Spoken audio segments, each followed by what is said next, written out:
Hey guys, today we are going to read Little Miss Tiny. And the author of this book is Roger Hargreaves. All right, Little Miss Tiny. The book is tiny, just like the character. Little Miss Tiny was extremely small, not very tall at all. She was so very tiny she didn't live in a house. Do you know where she lived? In a mouse hole, in the dining room of a home farm. There she is, hiding in her little home. She had made the mouse hole quite comfortable, really, and luckily there weren't any mice because the farm cat had chased them all away. The trouble was, because she was so tiny, nobody even knew she lived there.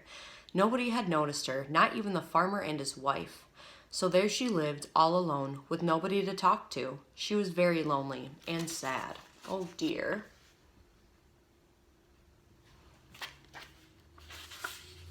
One day she was feeling so lonely she decided to be very brave and go for a walk. Out of her mouse hole she came. She crept across the dining room and went through the crack in the door and into the hall.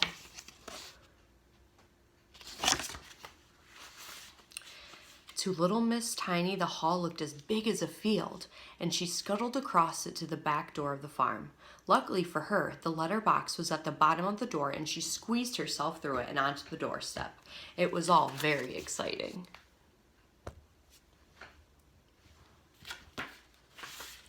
There before her was the farmyard. She went exploring. She came to a door with a gap at the bottom and ducked underneath.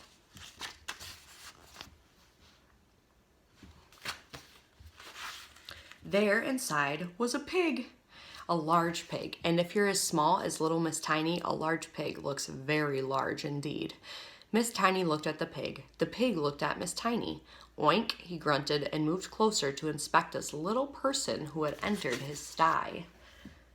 Look at how big that pig is compared to her. Oh my goodness me, squeaked little Miss Tiny in her alarm and shot out of the pigsty as fast as ever her little legs would carry her, which wasn't very fast because her legs were so very little.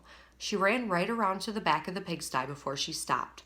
She leaned against the wall and put her hands over her eyes and tried to get her breath back. Oh no, what's gonna happen? Suddenly she heard a noise, a very close noise, a sort of breathing noise. Very close indeed. Uh-oh, she hardly dared to take her hands away from her eyes, but when she did, she wished she hadn't. What do you think it was there, right in front of her, looking at her with green eyes? What do you think is looking at her? It's got green eyes. What could it be? Ginger, the farm cat. Poor little Miss Tiny. Ginger grinned, showing his teeth. Help! Shrieked Miss Tiny at the top of her voice. Oh, somebody please help! The trouble was, the top of little Miss Tiny's voice was not a very loud place. Ginger grinned another grin. Uh-oh. That cat doesn't look too friendly, does it? Every day, Mr. Strong went to Home Farm to buy some eggs. He liked eggs, lots of them.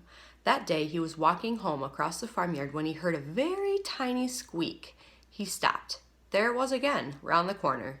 He looked round the corner and saw Ginger and the poor trapped little Miss Tiny. Shoo, said Mr. Strong to Ginger and picked up little Miss Tiny very gently. Hello, he said. Who are you? I'm Miss Tiny. You are, aren't you? Smiled Mr. Strong. Well, if I was as tiny as you, I wouldn't go wandering around large farmyards. But, said Miss Tiny, and told Mr. Strong about how she was so lonely she had come out to find somebody to talk to. Oh dear, said Mr. Strong. Well now, let's see if we can't find you some friends to talk to. So Mr. Strong seems like a pretty nice guy, right?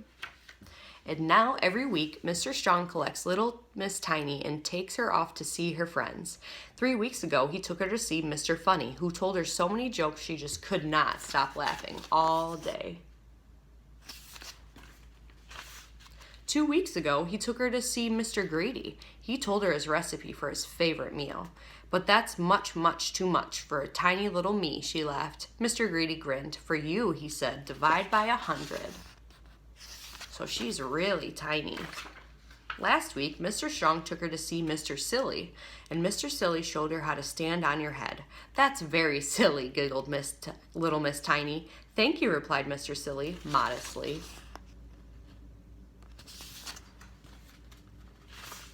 And guess who she met this week? Somebody who's become a very special little friend. I never thought I'd ever meet anybody smaller than myself, laughed Mr. Small. Little Miss Tiny looked up at him and smiled. Look at Mr. Small and little Miss Tiny. That's nice. You wait till I grow up, she said. The end.